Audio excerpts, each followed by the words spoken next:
Hello, and welcome to Shelby Speaks, the concurrency of our classrooms. I'm Adam Watson, the Digital Learning Coordinator here at Shelby County Public Schools. The word concurrency in our vodcast title reflects the reality of many of our classrooms this school year. Classrooms that are a hybrid of students in person and students at home, often being facilitated by a teacher simultaneously. But it is also an intentional nod to the idea of metaphorical currency in our instruction. In the spring of 2020, our educators were forced to pedagogically invest in new innovative strategies to effectively teach in an emergency distance learning environment. As spring became fall, we faced new challenges, and we are thankful for our spring 2020 investment in growing our learning. Our teachers are spending and trading the pedagogical capital built last school year in order to innovate and collaborate even further this school year. Part of that collaboration involved the creation of a district Concurrent Classroom Google Doc full of tips, resources, and videos where educators shared with each other how to navigate through our common challenges. It is selections from these videos that we are highlighting in our latest podcast series.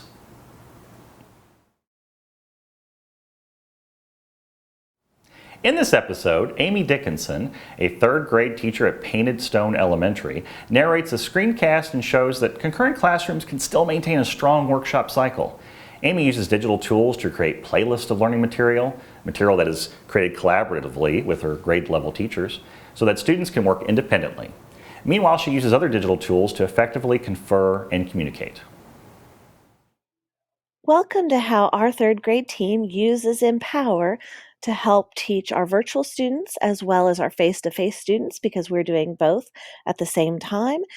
We also used Empower during NTI to help us organize information and have it in one place for students.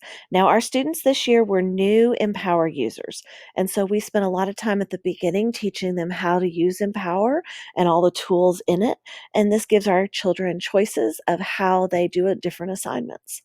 So here's an example. One of the units that we do in third grade is our Building a Reading Life, and it's our first Lucy unit. And so what we have in this unit is all the parts. And so we have our big ideas, we have our learning standards, we have the unit plan, our continuum, a virtual classroom, which is resources for students, the pre-assessment, vocabulary, and ideas for how to use vocabulary in this unit, the independent reading section, the mini lessons, and then our read alouds, the year of the dog, and Indian shoes, and then the summative assessment. Now, we don't give the playlist like this to our students because it's a lot, and this is a whole 4 weeks or so unit. And so what we've done for our students is take out the parts that they need for the time that they need them and put them in an organized way so that they can see what they need just for the week and then by the day. So let me move to how we did that. Here's an example of what the students would see. They get a playlist that's for the week, and when they open up the playlist, it's a sub-playlist inside, and it's broken down by the days of the week. And so we have a check sheet that they get, and this is for the students at school as well as at home, but also for families. So if you're a grown-up of one of our students at home, they can have a one-page to look at what kids need to do. And so if we look at our checklist, it just breaks it down by the day of what needs to be turned in and what kind of learning students are doing.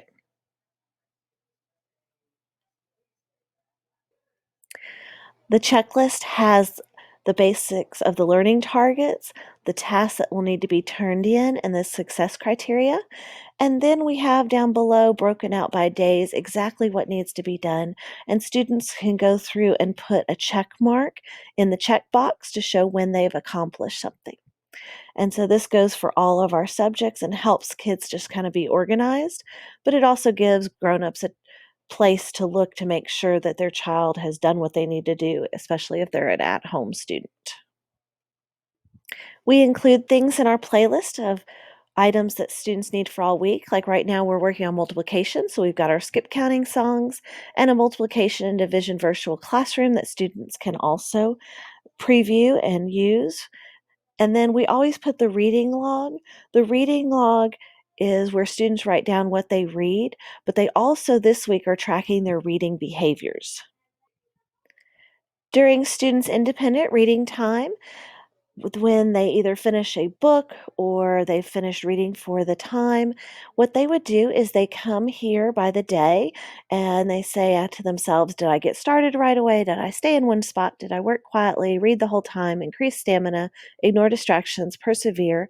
And then they put the minutes read and title of the book. Now, as they do this, they put down what they are good at so then they can see trends over time. So, for instance, if students mark the first 3, and those are something that maybe they're doing all week, it will show up on the graph down below. And then what students can do is they can see what their trends are and say, okay, so next week when I set my goals, what do I need to do? Well, maybe I need to read the whole time, increase my stamina, those kind of things. So when we're having our reading conferring meetings, they can talk about what kind of behaviors that they want to do better in for the next week. Um, Students can put down the minutes that they've read and then their title of book. And so we can kind of keep track of what we're reading. And so this just gives them a way to do that. Now, during our crafting section of each workshop for math and reading and writing and social studies and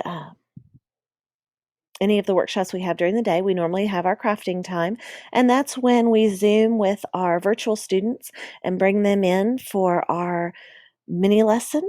And so we may use slides like these math ones for that. And so we start with some story problems and talk about what we're noticing. We go to our learning target and talk about what our goal is for the day and our success criteria. And then we go through and model. Now, we also can plug up our document cameras and model showing, right now we're using beans and cards in order to show like how many dogs at the dog park needed to have their paws wiped or how many wipes we were using.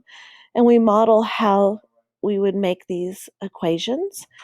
And then we send the students out to Empower to do their composing time. When students go to Empower, they would see the math task for the day. And when they open up that task, now when it first opens, this is my teacher view. So what the students would see is what our learning target and success criteria are. And then they would go to actions, and this is what the work is. So this one has a story that they would listen to. And then they go to step 2, and they practice figuring out set models with some practice problems. And these practice problems are from Khan Academy. And then the next step is that they get to choose part of the story that they listen to and create their own set models. And so we have a document that we created in Google. And when they click on it, it puts a copy into their locker, and they can go up into their locker and open that and complete the task and then turn it in. And that's the great part about Empower because then I can look at it and grade it. One of the things that we have really enjoyed about Empower is the choices that are offered for students to answer questions. So here we've asked students, we're starting to study history, and we look at colonial times in Kentucky and when settlers were coming. And so this activity sent them to a scholastic site where they could design a room in colonial times, and then they could look at what colonial people had and compare it with what we have today. And so our question just was, what do they have that we still use and what is different? And so our students can come down to the bottom of Empower, and if they wanted to just write their answer, they could put their answer here, and we could just put, let's see, still use and different. And that's just the title, and they can come down and put their answer right here, and then they can just save and turn in, and it goes in their locker. Now, if they would rather draw, they can go to the draw icon, and they have to give it a title, and then they can come down and use the drawing tools and draw. The other thing that has been really fantastic for our students, especially our students with IEPs or with LEPs, is they know how to attach a video. And so they use their Chromebook and make a video of what their answer would be. And they come here and hit attach and they put their title in. And then they can go down to browse and look on their Chromebook and attach their video. And so this has been great for students who maybe struggle with writing, especially. The other thing they can do is if they've created something in Google, a doc, a slide, they can hit the Google button and they can search inside of their Google Drive and attach it that way. So this gives kids a lot of options to be able to do the work. The other nice thing is with the speaker button, and if you have the speaker turned on, it will read the directions to students. And so that makes it really easy for students to know what to do and not be as dependent on their teacher for the directions all of the time. And so it frees the teacher up to answer questions for kids that may not be answered in Empower or to do small groups, which we do normally over Zoom or through GoGuardian so that we can meet with students and not have to worry about our time and proximity.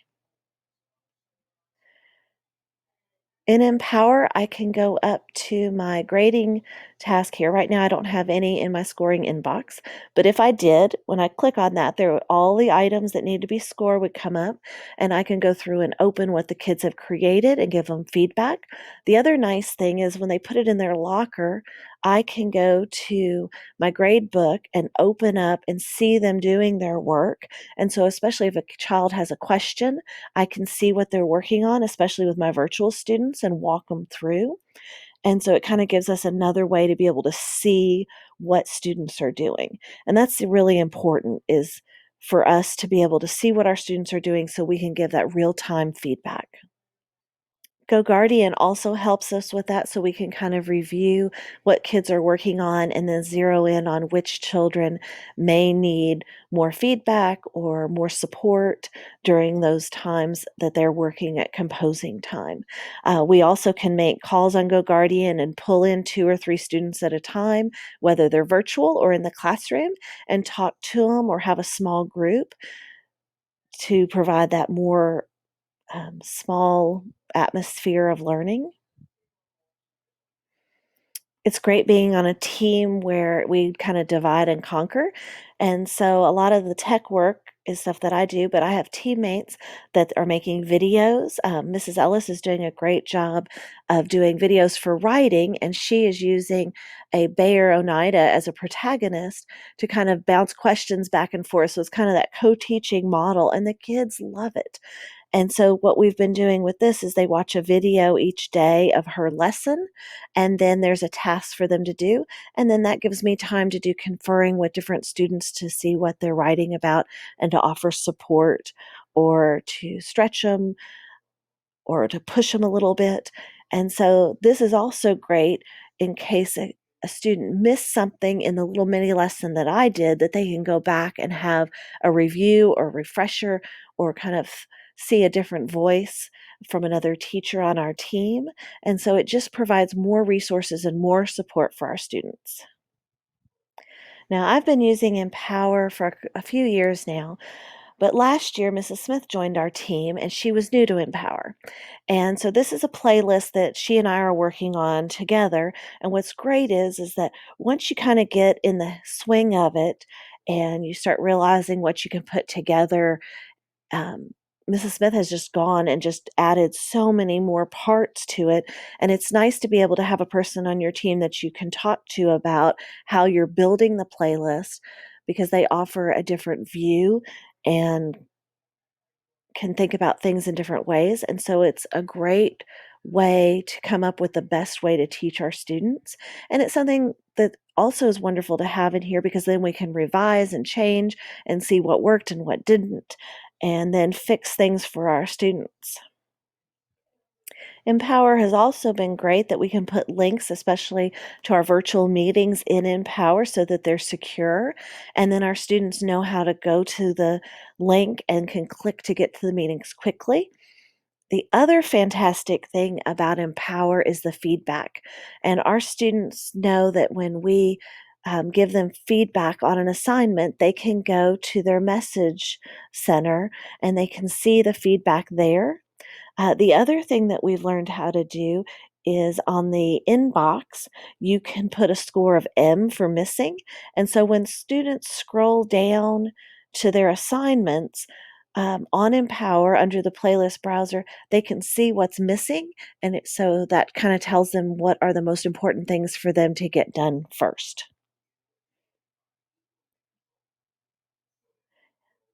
Okay, if there's anything else that you would like to know about Empower, we would love to hear from you.